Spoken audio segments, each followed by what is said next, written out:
जय जगन्नाथ सांग माने मु विश्वजीत आपण मानकु ओडिया बैंकिंग चैनल को स्वागत जनाउछि। आज आम जानिबा किपरि आपण माने एटीएम मशीन नु टंका उठेबे।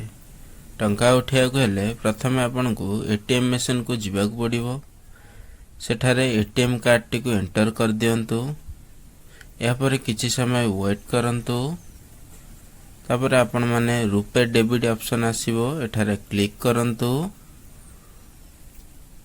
या पर इंग्लिश ऑप्शन सिलेक्ट करंतु। एठारे आपण को पिन कोड टी दे दियंतु। पिन कोड टी देला परे कंटिन्यू ऑप्शन ने क्लिक करंतु। या पर आपण माने टंका उठाया को हेले कैश विथड्रॉल ऑप्शन ने क्लिक करंतु। एठारे आपण को अकाउंट टाइप सिलेक्ट करंतु। आपणकर जदि करेंट अकाउंट होइतो करेंट अकाउंट सिलेक्ट करंतु। सेविंग अकाउंट होइतो सेविंग अकाउंट रे सिलेक्ट करंतु। जेहेतु मोर एटा सेविंग अकाउंट सेति पे हम सेविंग रे सिलेक्ट करूची। या पर आपण जते टंका उठेइबे से टंका टी एठी टाइप करंतु। गोटे ट्रांजैक्शन ने आपण 10,000 रु कम उठेइ परिबे। चलंतु मु 10,000 उठेबी। 10,000 को टाइप कर दोची। टाइप कर साला परे यस रे क्लिक करंतु।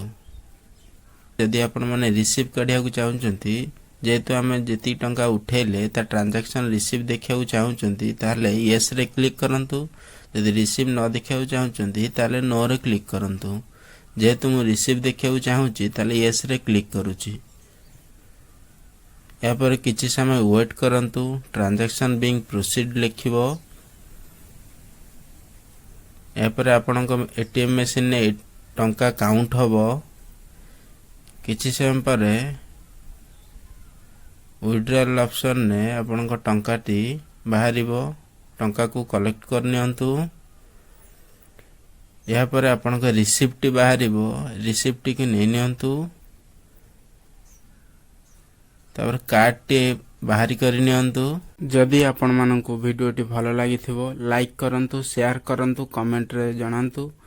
एही भली लेटेस्ट वीडियो पाइया को ओडिया बैंकिंग चैनल को सब्सक्राइब करंतु, बेल आइकन को क्लिक करंतु।